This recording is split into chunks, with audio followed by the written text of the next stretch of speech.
I walked into my childhood home 20 minutes late to find my siblings had already started without me.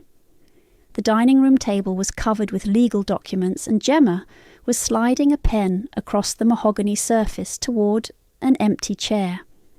"There she is," Nathaniel said without looking up from his phone. "Finally!" My name is Michaela, and at 38 I should have known better than to expect anything different from my family. But seeing those papers spread out like a trap still hit me like a slap. "What's all this?" I asked, though the letterhead on the documents already told me everything I needed to know. Power of attorney, advanced directives. My father's name printed at the top of every page. "We've been discussing Dad's situation," Gemma said, her voice taking on that syrupy tone she used when she wanted something. "His diagnosis is getting worse, and someone needs to step up." I looked around the room. Dad sat hunched in his wheelchair at the head of the table, his once commanding presence reduced to a shell that flickered between confusion and cruel clarity. Nathaniel's wife, Marlo, perched uncomfortably on the edge of her chair, avoiding eye contact. Gemma's teenage daughter, Ellie, sat in the corner, earbuds in, but I caught her watching everything with sharp eyes. "Step up how?" I asked. "Someone needs to be his primary caregiver," Nathaniel said, finally putting his phone down. "Someone needs to move in here, handle his medical appointments, manage his medications, deal with the day-to-day stuff." The word "someone" hung in the air like smoke. We all knew who they meant. "And you've decided that someone is me." "Well," Gemma shifted in her seat, "you're the most available." Available, the family code word for single and therefore disposable. "I have a job, Gemma. I have a life," Nathaniel snorted. "What life? You work from home doing freelance marketing for small businesses. You can do that from anywhere." "Besides," Gemma added, "it's not like you have a husband or kids to worry about." There it was. The knife they always twisted when they needed me to fall in line.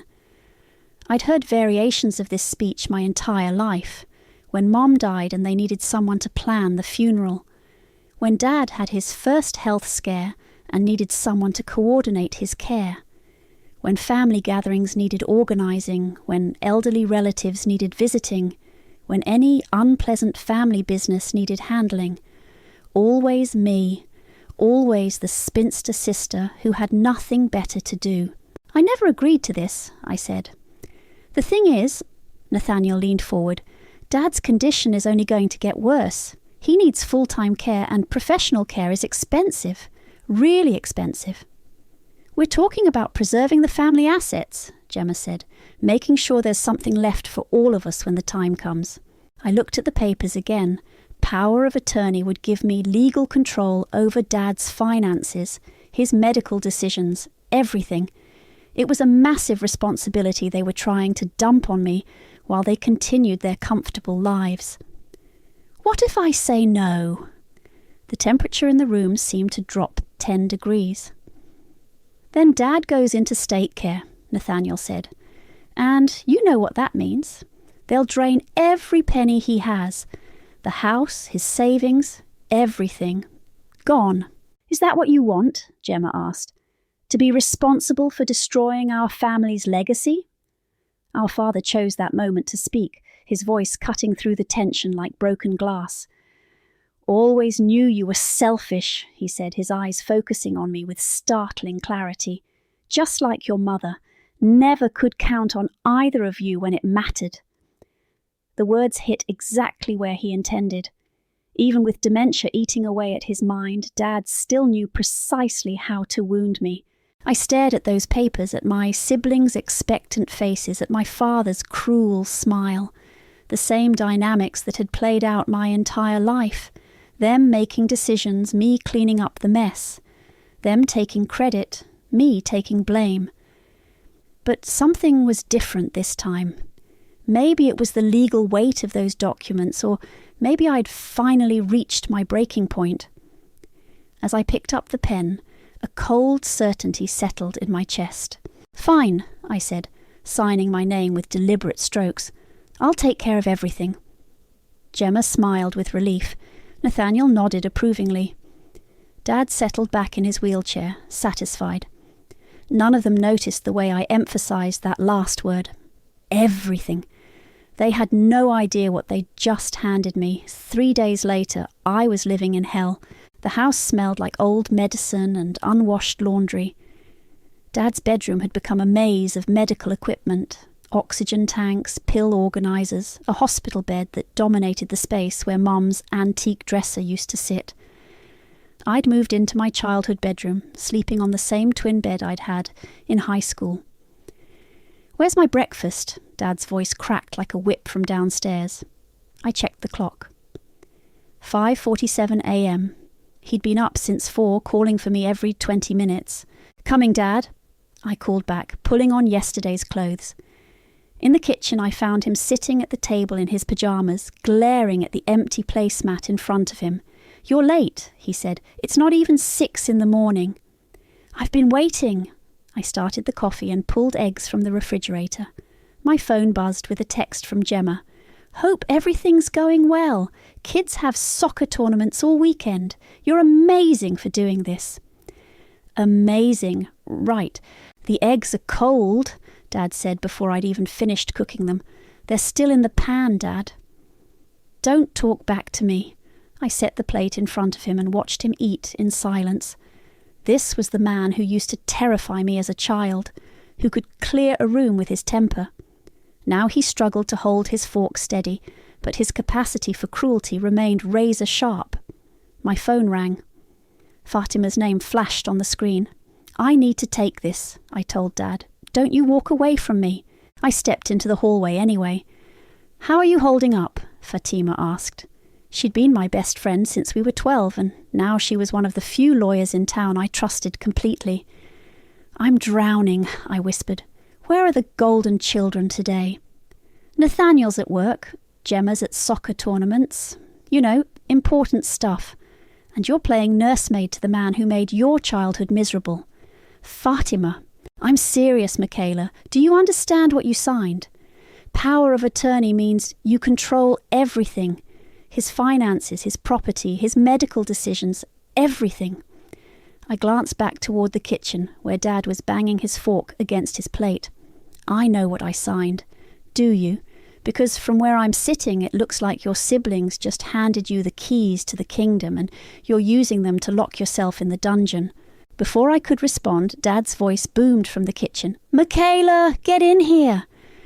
I found him standing next to his chair, his breakfast scattered across the floor. "I dropped it," he said, but his eyes held that familiar gleam of satisfaction. I grabbed paper towels and got on my hands and knees to clean up scrambled eggs and toast. Dad watched me work, saying nothing. The rest of the day followed the same pattern. Pills at 8, physical therapy exercises he refused to do, lunch he complained about, more pills at 2, a nap that lasted exactly 47 minutes before he woke up demanding to know where everyone was. "Where's Gemma?" he asked for the 5th time. "She's busy with her kids, Dad. She's a good daughter, always was." Not like some people. I was folding his laundry when my phone buzzed with a group text from Nathaniel. "Family vacation pics from Cabo. Wish you were here." The photos showed him and Marlo on a beach, drinks in hand, their kids building sandcastles. The timestamp showed they were sent in real time. I stared at the photos while Dad shouted from the living room about his evening medications being 2 minutes late. That night, after Dad was finally asleep, I called Fatima back. "I looked into the house," she said without preamble. "Do you know what it's worth?" "I haven't thought about it." "Well, you should. The property alone is worth 400,000. The house needs work, but in this market, you're looking at close to 600 total. I sat in the dark kitchen processing this information. "Fatima, hypothetically speaking, what could someone with power of attorney do with that kind of asset? Hypothetically, anything they wanted, as long as it was in the principal's best interest. Sell it, transfer it, manage it however they saw fit. And the family would have no say? None whatsoever. The power of attorney supersedes everything except a court order, and good luck getting one of those without proof of abuse or incompetence. I looked around the kitchen where I'd eaten countless silent dinners as a child, where Mum had tried to keep peace while Dad raged, where my siblings had made plans that never included me. "Thanks for the information," I said. "Michaela, what are you thinking?" "I'm thinking it's time I stop being the family doormat." "Good, it's about damn time." After I hung up, I sat in the darkness for a long time, listening to the house settle around me. Upstairs, Dad snored peacefully, probably dreaming of the days when his word was law and his children scrambled to please him. Tomorrow, I decided I would start making some calls. 2 weeks into my new life as Dad's full-time caregiver, I decided to test the waters. I sent a group text to Gemma and Nathaniel. "Need help this weekend. Dad has a doctor's appointment Friday and I haven't had a break in 14 days. Can one of you cover for a few hours?" Gemma's response came within minutes. "Oh, honey, I wish I could. Emma has dance recital rehearsals all weekend. You know how it is with kids." Nathaniel took longer. "Swamped at work. Big presentation Monday. Maybe next week." I stared at their responses while Dad yelled from the bathroom that he couldn't find his toothbrush. It was in his hand. "Coming, Dad," I called, then typed back. "So neither of you can help at all." "You're doing such a great job, though," Gemma replied. "Dad seems so much happier since you moved in." Happier? The man who'd thrown his lunch at me yesterday because the soup was too hot. Friday morning, I loaded Dad into my car for his appointment. The drive took 20 minutes, during which he asked, "Where are we going?" 11 times and accused me of kidnapping him twice. At the doctor's office, I helped him into a wheelchair, while he complained loudly that he could walk just fine. The other patients stared. "Mr. Stone," Dr. Martinez said when we were finally called back, "how are you feeling?" "Terrible. She's trying to poison me." Dad pointed at me. "I'm giving him his prescribed medications," I said calmly. Dr. Martinez nodded. He'd clearly dealt with dementia patients before. "And how are you holding up, Michaela?" "I'm managing." "Any help from other family members?" Dad perked up. "My other children are very busy, important jobs. Nathaniel runs a whole department. Gemma has her family to take care of." "I see. And what about respite care? Adult day programs?" "We're looking into options," I lied. After the appointment, I wheeled Dad to the car. He was quiet during the drive home, staring out the window with unusual focus. "You think you're so smart," he said suddenly. "What?" "Playing the martyr, making everyone feel sorry for you." "I'm not playing anything, Dad. I'm just taking care of you." "Your mother used to do that, play the victim. Look how that worked out for her." I gripped the steering wheel tighter. Mum had died of a heart attack at 59, worn down by years of walking on eggshells around Dad's temper. That evening my phone rang. Marlowe's name appeared on the screen. "Hi, Michaela. I hope I'm not bothering you." "Not at all." "What's up?" "I wanted to check on you. Nathaniel mentioned you asked for help with your dad." "Yeah, well, that didn't work out." Marlowe was quiet for a moment. "I know this is hard. What you're doing, it's not fair." "It's fine. I'm handling it." "No, it's not fine.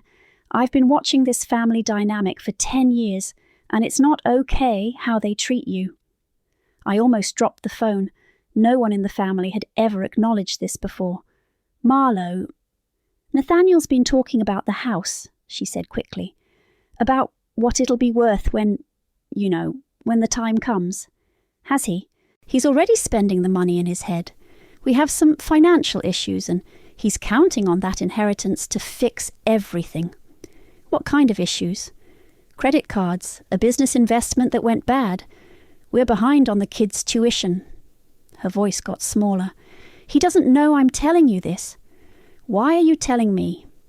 "Because someone should know the truth about why he's so eager to have you handle everything while staying out of the way himself." After she hung up, I sat in Dad's study, looking through his old files. The house deed was in a folder marked Important Documents. I photographed it with my phone. Then I found something else. A bank statement from an account I'd never seen before. The balance made me blink twice. My phone buzzed with a text from Ellie. "Aunt Michaela, are you okay? Mom said you're taking care of Grandpa all by yourself." I typed back, "I'm fine, sweetheart. How are you? I think what you're doing is really nice. Mom and Uncle Nathaniel just talk about money stuff when they mention Grandpa. It's gross." "What kind of money stuff?" "Like how much the house is worth and what they're going to do with it." "I heard Uncle Nathaniel tell Dad he's already talked to a realtor." I stared at her message. Nathaniel had talked to a realtor about a house he didn't own, couldn't sell, and had no legal right to even discuss. "Thanks for telling me that, Ellie. Are you going to be okay living there? Grandpa seems really mean." "I'll be fine. Don't worry about me." "Okay, but Aunt Michaela, I think you're braver than any of them." I screenshot that message and saved it to my photos.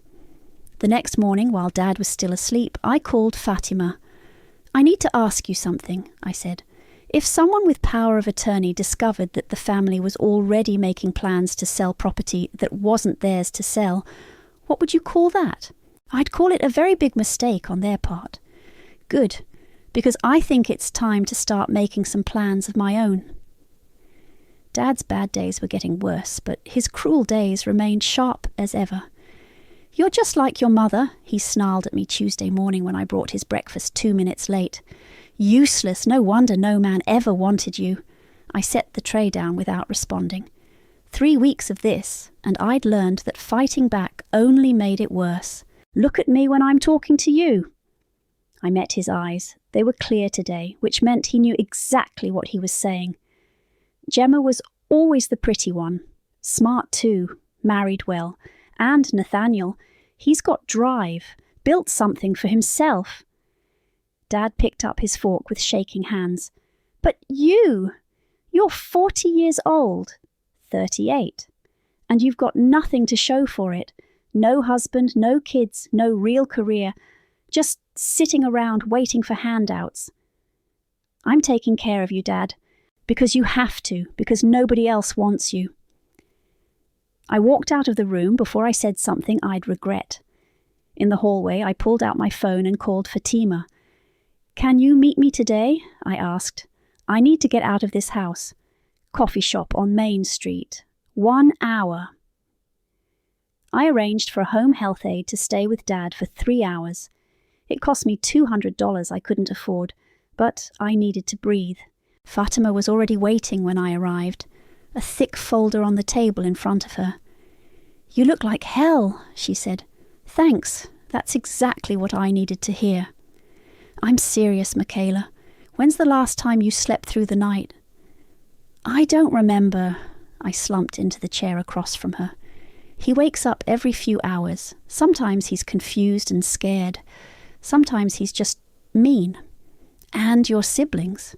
Nathaniel sent a fruit basket last week. Gemma calls every few days to ask how Dad is, then talks about her kids for 20 minutes. Fatima pushed the folder toward me. "I did some digging on your father's finances." I opened it to find bank statements, property records, and investment documents. "He's got more money than you think," Fatima said. "The checking account you've been using for his expenses, that's just one of 4 accounts. There's also a savings account with $60,000, a CD worth $40,000, and this." She pointed to a statement from an investment firm. $230,000 in stocks and bonds. I stared at the numbers. I had no idea. "There's more. I found records of a safe deposit box at First National, box number 247. "How did you find all this? Your power of attorney gives you access to everything. I just had to know where to look." Fatima leaned forward. "Michaela, your father is worth close to $1 million when you include the house." $1 million. I said it slowly, letting it sink in. "And your siblings have been planning how to spend it while you change his diapers and listen to his abuse." My phone buzzed. A text from Nathaniel. "How's the old man? Marlo and I are looking at vacation homes in Florida. Thinking ahead, you know?" I showed Fatima the message. Unbelievable, she said. They're not even trying to hide it anymore. What are my options? Legally, you can do whatever you think is in your father's best interest. Sell the house, move his assets, place him in professional care. The power of attorney is ironclad. And my siblings can't stop me, not unless they can prove you're acting against his interests or that you're incompetent. Good luck with that.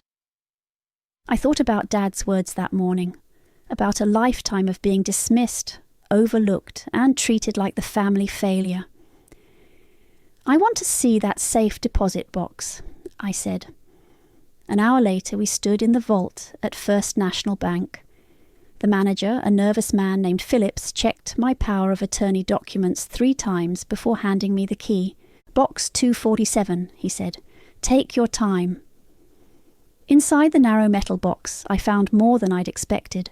Stock certificates, old insurance policies, and a manila envelope marked Family Trust, 1987. What's this? I asked Fatima.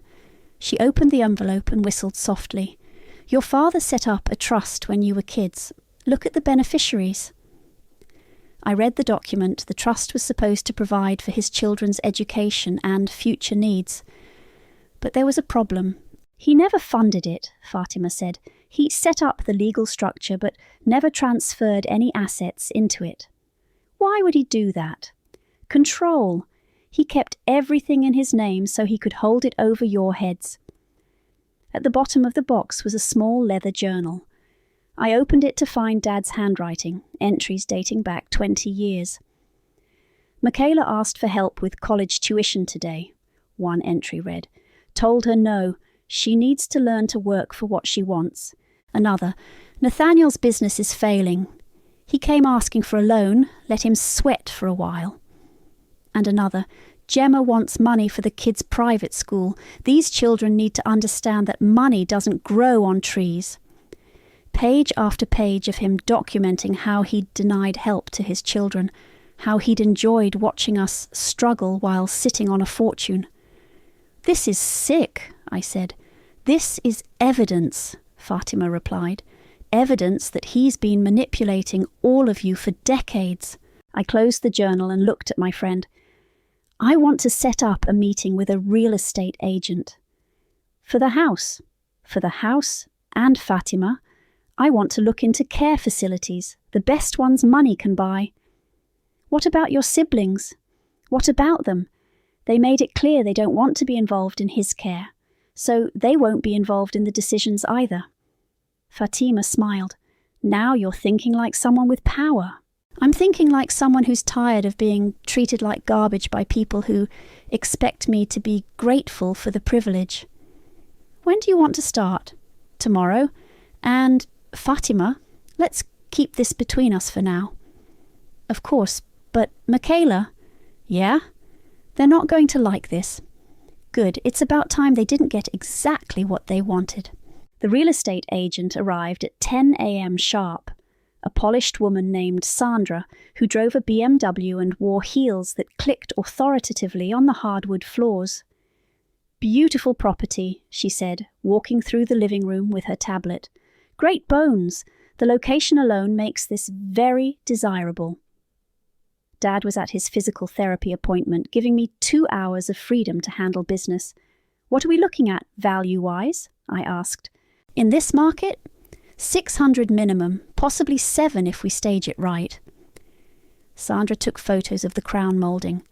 How soon are you looking to list? Soon, very soon. Any family considerations I should know about? Sometimes these situations can get complicated. I have full power of attorney. The decision is mine alone. Sandra nodded approvingly. That makes things much simpler. I'll have a complete market analysis to you by tomorrow. After she left, I called Fatima. The house could go for 700,000, I told her. Jesus! And the care facility? I'm visiting Sunset Manor this afternoon. It's the best in the state. Full medical staff, memory care specialists, the works. Expensive, 8,000 a month, but Dad can afford it. What about the trust? I smiled. I meet with the estate attorney Friday. Everything's falling into place. That evening, Dad was unusually agitated. Someone was here today, he said over dinner. I could smell perfume. The physical therapist wears perfume, Dad. No, someone else, a stranger. His eyes narrowed. What are you up to? Nothing, just taking care of you. Don't lie to me. I raised you. I know when you're lying. My phone buzzed. Nathaniel calling. I need to take this, I said. Don't you walk away from me, I answered in the kitchen. Hi, Nathaniel. We need to talk, all of us, family meeting tomorrow night. About what? About Dad's care. About making sure everything's being handled properly. Everything is being handled properly. Marlo thinks you seem stressed. Maybe it's time to consider other options. What kind of options? Professional care. There are good facilities that specialise in this kind of thing. I almost laughed. You want to put Dad in a nursing home? Not a nursing home, a care facility. Somewhere with trained staff and proper equipment. And what happens to the house? Well, obviously it would need to be sold to pay for his care. There it was. They wanted Dad in the cheapest facility possible so they could pocket the difference when the house sold. I'll think about it, I said. Good. Tomorrow at 7. Don't be late this time. After I hung up, Dad was standing in the kitchen doorway. They want to put me away, he said. Dad! I heard you. They want to sell the house and dump me somewhere. For once his paranoia was actually accurate. Nobody's dumping you anywhere. Promise me, his voice cracked.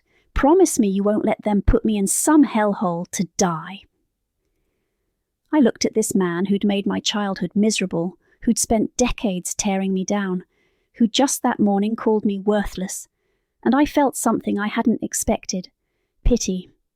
I promise, Dad, you won't end up in a hellhole. The next evening I walked into the family meeting with a folder under my arm. Gemma and Nathaniel were already seated at the dining room table. Marlo sat beside Nathaniel, looking uncomfortable. Dad was in his wheelchair at the head of the table, alert and suspicious. Thanks for coming, Nathaniel said. We wanted to discuss Dad's long-term care options. I'm listening, Gemma leaned forward. We've been researching facilities. There's a place called Valley View that has good reviews and reasonable rates. How reasonable? $3,000 a month, Nathaniel said. Very affordable. I'd looked up Valley View online. 1-star reviews, health department violations, and a waiting list for the morgue. And the house, I asked, would need to be sold, obviously, but the proceeds would cover his care for years. With plenty left over for the family, I added. Well, yes, eventually, when the time comes. I opened my folder and pulled out the market analysis Sandra had given me. Interesting. Because according to this, the house is worth $700,000. Nathaniel's eyes widened. 700? I thought maybe 450. And according to my research, quality memory care runs about $8,000 a month. 8,000? Gemma gasped. That's outrageous. That's what proper care costs, but here's the thing. I pulled out another document. Dad has enough liquid assets to cover quality care for 15 years without touching the house. The room went silent. What liquid assets? Nathaniel asked. The accounts you didn't know about, the investments, the safe deposit box. What safe deposit box? Gemma's voice rose. Box 247 at First National, full of very interesting documents. Dad was watching this exchange with growing amusement. How much money are we talking about? Nathaniel demanded. Enough, more than enough. But you can't just make these decisions unilaterally, Gemma said. We're family. We should discuss. Actually, I can. I pulled out the power of attorney document. This gives me complete authority over Dad's care and finances. Complete authority. Nathaniel stood up. Now wait just a minute. Sit down, son, Dad said quietly.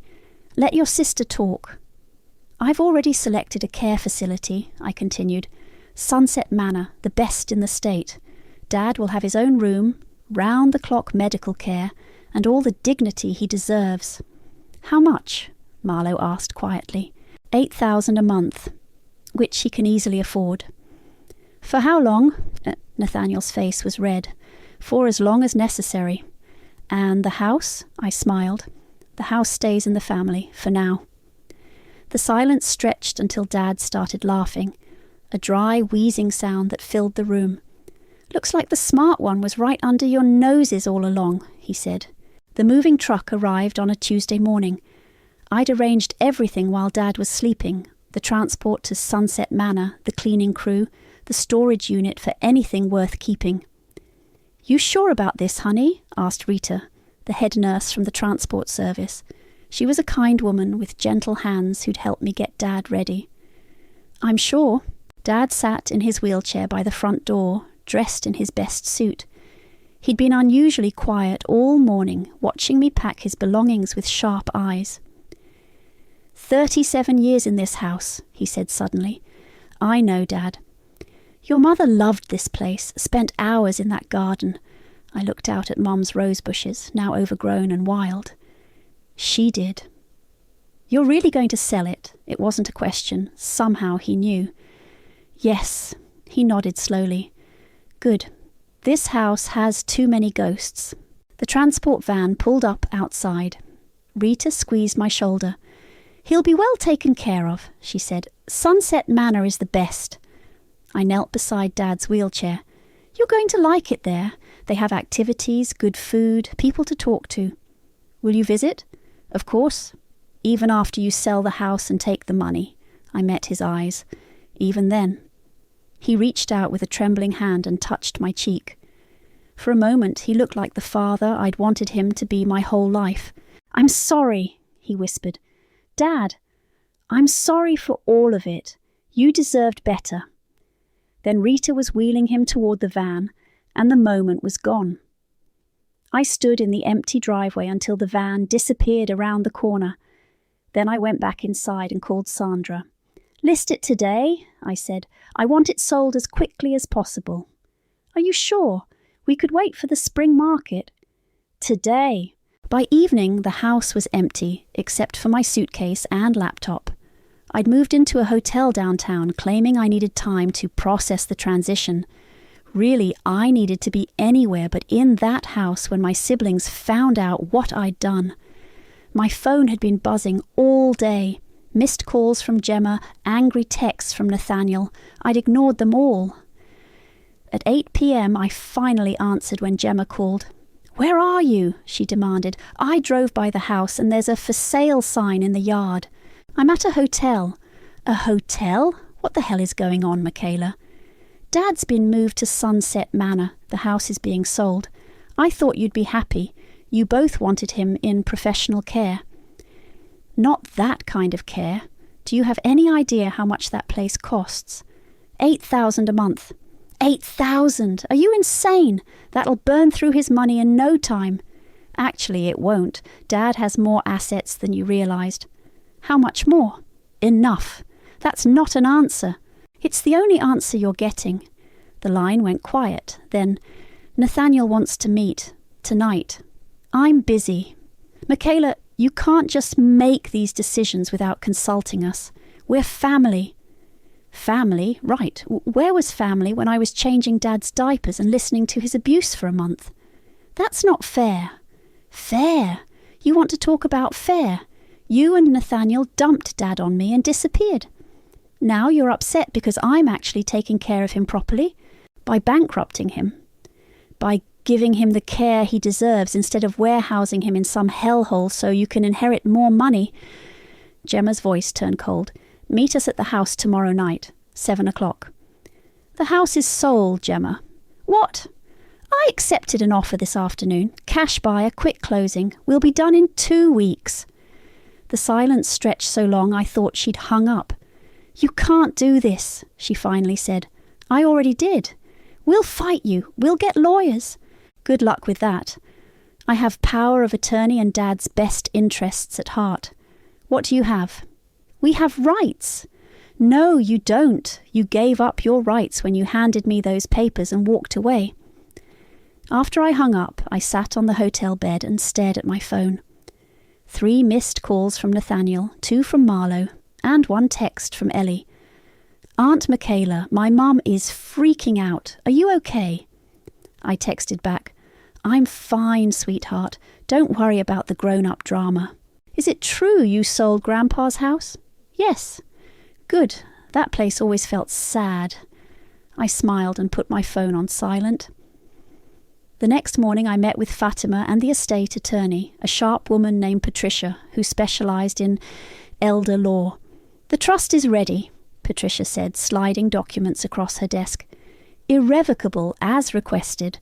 Once you sign these, the assets transfer permanently. And my siblings can't challenge it. They can try, but they'd have to prove you acted against your father's interests. Given that you've placed him in premium care and established a charitable foundation in the family name, that would be virtually impossible." I picked up the pen. "What happens after I sign?" "The house sale proceeds, minus care costs, go into the trust. The trust funds the scholarship program you've outlined. Your siblings get nothing, but your father gets the best possible care for the rest of his life. And if they try to interfere," Fatima smiled grimly, "let them try. We'll be ready." I signed my name with steady hands. "There's no going back from this," Patricia warned. "I know. Your family will never forgive you. They never forgave me anyway. At least now I have a reason." That evening I drove to the house one last time. Gemma and Nathaniel were waiting in the driveway, their faces hard with anger. I got out of my car with a thick manila envelope in my hands. "We need to talk," Nathaniel said. "Yes," I agreed. "We do." We stood in the empty living room, our voices echoing off the bare walls. Gemma's face was blotchy from crying. Nathaniel paced like a caged animal. Marlo sat on the floor with her back against the wall, looking defeated. "Start talking," Nathaniel demanded. "What the hell have you done?"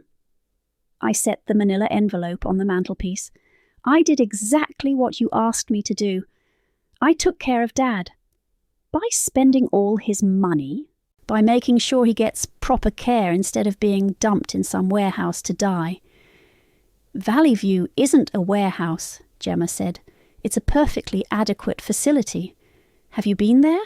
Have you seen the rooms, the staff turnover, the health department violations? It has good reviews. It has 1-star reviews and a lawsuit pending for neglect." Nathaniel stopped pacing. "How do you know all this?" "Because unlike you, I actually researched what was best for Dad instead of what was cheapest." "We have a right to be involved in these decisions," Gemma said. "Really? Where was that involvement when I was living here for 5 weeks? When I was getting up every 2 hours to check on him? When I was cleaning up his messes and listening to his abuse? You volunteered for that. I was manipulated into it. By both of you." Nathaniel's face was getting redder. "You can't just sell the house without consulting us." "Actually, I can. And I did. Closing is next Friday." "We'll stop it. We'll get an injunction." I laughed. "On what grounds? That I'm acting against Dad's best interests by putting him in the finest care facility in the state. You're bankrupting him. No, I'm spending his money on what he needs instead of hoarding it for what you want." Marlo spoke up quietly. "How much money are we talking about, Michaela?" "Enough to keep Dad comfortable for the rest of his life."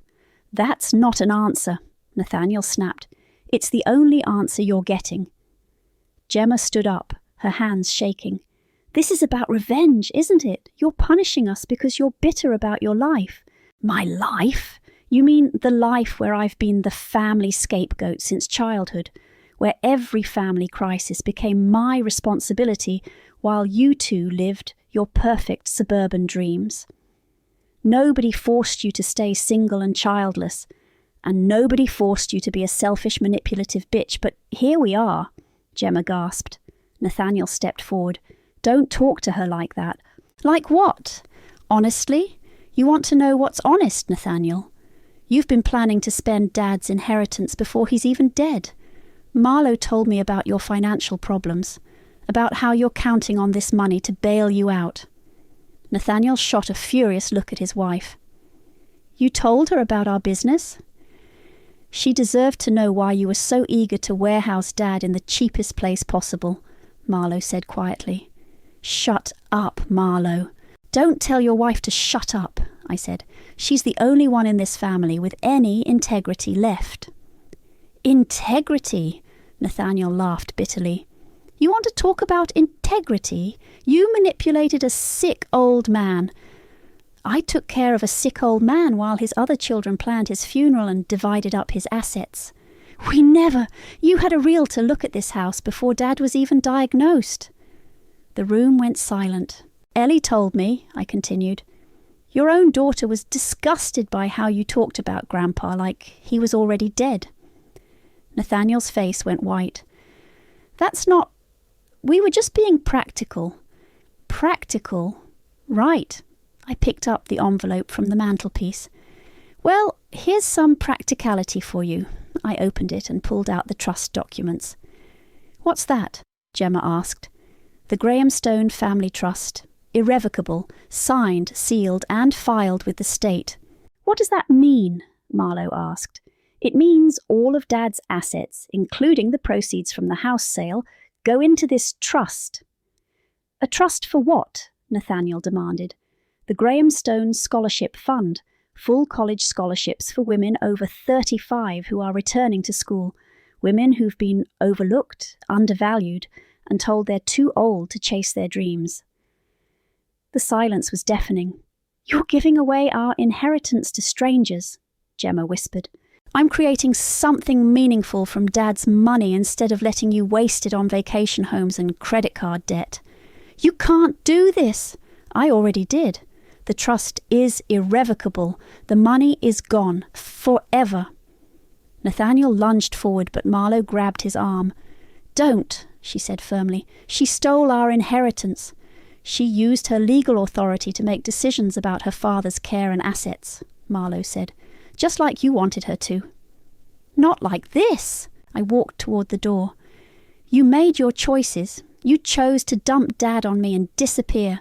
You chose to plan how to spend his money while I changed his diapers. You chose to treat me like the family servant for 38 years. Michaela, wait, Gemma called. We can work this out. There's nothing to work out. Dad is being cared for. His money is being used for something good. And you two get exactly what you contributed to his care. Which is what? Nathaniel snarled. Nothing. I opened the front door and stepped onto the porch. This isn't over, Nathaniel shouted. Yes, it is. I got in my car and drove away, leaving them standing in the empty house that would never be theirs. My phone buzzed with a text from Ellie. I heard yelling. Are you okay? I pulled over and typed back, I'm perfect, sweetheart. Everything is exactly as it should be. I was unpacking boxes in my new apartment when the doorbell rang. Through the peephole, I saw Ellie standing in the hallway, shifting nervously from foot to foot. Aunt Michaela, it's me. I opened the door and she practically fell into my arms. I'm sorry, she said, her voice muffled against my shoulder. I'm so sorry about what they're saying about you. What are they saying? She pulled back, her eyes red. That you're selfish and vindictive, that you stole Grandpa's money. Mum won't even let me mention your name anymore. And what do you think? I think you're the only one who actually cared about Grandpa as a person instead of a bank account. I led her to my small kitchen and poured 2 glasses of lemonade. The apartment was tiny compared to the family house, but it was mine. Clean, quiet, and free of ghosts. How did you find me? I asked around. Your friend Fatima gave me the address. Ellie looked around the sparse living room. Are you okay, living like this? I'm fine, better than fine, actually. But you gave up everything, the house, the money, all of it. I gave up nothing that was ever really mine. My phone rang. The caller ID showed Sunset Manor. I need to take this, I told Ellie. Ms. Walker, this is Janet from Sunset Manor. I wanted to update you on your father. Is he okay? He's doing wonderfully. He's made friends with several other residents and he's been asking for you. Would you like to visit this weekend? I'll be there Saturday." After I hung up, Ellie was staring at me. "You still visit him?" "Every week, even after everything he did to you." "He's still my father, and he's not the same person he was when his mind was failing." "Mum says you put him in that expensive place to spite us." "Your mum says a lot of things. What matters is that he's safe and happy." Ellie was quiet for a moment. "Can I ask you something?" "Anything." "The scholarship thing, is it real?" I walked to my desk and pulled out a folder. Inside were applications, letters of recommendation, and thank you notes. "Very real. We've already awarded 3 full scholarships. Here." I handed her a letter. She read it aloud. "Dear Ms. Walker, I can't express how grateful I am for the Graham Stone Scholarship. At 42, I thought it was too late to become a nurse. Your foundation proved me wrong. I start classes next month, and for the first time in years, I have hope for my future." Ellie looked up at me with wide eyes. "This is amazing. There are dozens more like it, women who thought their dreams were over, getting a second chance. And Uncle Nathaniel and Mum don't understand this. They understand it perfectly. They just don't care about anyone but themselves." My phone buzzed with a text. I glanced at it and smiled. "What is it?" Ellie asked. "A woman named Sarah just got accepted to law school. She's 51 and has been working as a secretary for 20 years. The scholarship is covering everything." "That's incredible. Your grandfather's money is changing lives instead of sitting in a bank account waiting for him to die." Ellie was quiet for a long time. Finally, she said, "I want to help." "Help how?" "With the foundation. I'm good with computers and social media. I could help you reach more women who need scholarships." "What about your parents?" "They don't get to control who I care about." Her voice was stronger now. "And I care about this. About what you're doing. It won't be easy. Your family will be furious. Let them be furious. I'm tired of pretending their behaviour is okay." I hugged her tightly. "You can help, but only if you're sure." "I'm sure." That evening, after Ellie left, I sat on my small balcony with a cup of tea and my laptop. The scholarship applications kept coming, dozens every week. Women who'd been told they were too old, too late, too much trouble. Women like me. My phone rang. Fatima's name appeared on the screen.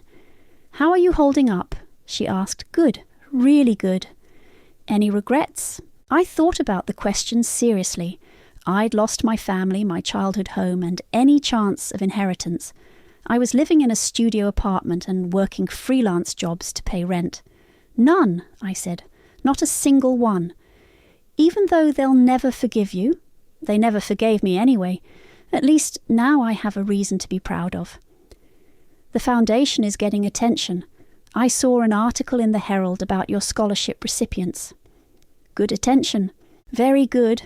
They're calling it revolutionary, targeting older women who've been overlooked by traditional financial aid." I opened my laptop and checked the foundation's email. 47 new applications today. Stories of women who'd sacrificed their dreams for families, who'd been told they were too old to start over, who'd been written off by everyone, including themselves. "Fatima." "Yeah?" "I think I finally understand what power really means." "What's that?" "It's not about getting revenge on people who hurt you. It's about making sure they can't hurt anyone else the same way." "And how does it feel?" I looked out at the city lights, thinking about Dad in his comfortable room at Sunset Manor, about Ellie planning to help with the foundation, about Sarah starting law school at 51. It feels like justice. Good. You deserve it. After we hung up, I opened a new email from a woman named Patricia. She was 39, divorced with 2 kids, dreaming of becoming a teacher. Her application was beautifully written, full of hope and determination. I approved her scholarship with a single click. Somewhere across town, my siblings were probably still raging about their lost inheritance. But here in my small apartment, surrounded by applications from women ready to change their lives, I'd never felt richer. The family that had spent decades making me feel worthless had given me the power to prove my worth in ways they'd never understand. And that was the sweetest victory of all.